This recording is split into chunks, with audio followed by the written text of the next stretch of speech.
আরে, তুই তো আমার নিজের ভাই নোস, নিজের বোন নোস। তোকে কে একজন ওই রাস্তার মধ্যে জঙ্গলের মধ্যে ফেলে রেখে গেছিল।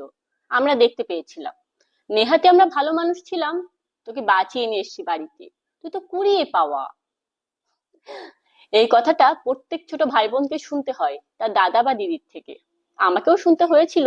আমার দাদা আমাকে বলতো, তোকে ওই বাগের মধ্যে, বাগ মানে একটা জঙ্গল ছিল আমাদের ওখানে, তো বাগানের মধ্যে কে একজন ঝুড়ির মধ্যে করে ফেলে রেখে গেছিল।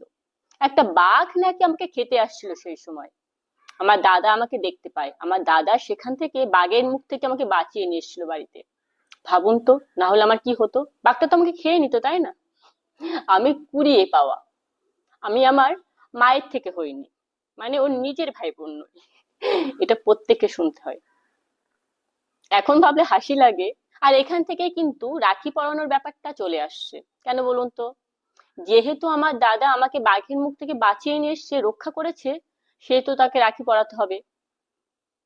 আর সারা জীবন সে আমাকে রক্ষা করে আসবে। ভাই বোনের সম্পর্কটা না ওই দুষ্টু মিষ্টি পালসের মতো। কখনো গলায় গলায় ভাব, আবার কখনো এ ওর গলা চেপে ধরবে, কখনো এ ওর চুল ছিঁড়ে নেবে, ধরে পিটাবে। কিন্তু অন্য কেউ ভাই বোনের গায়ে হাত দিয়ে দেখুক না, তার আর রক্ষে থাকবে না।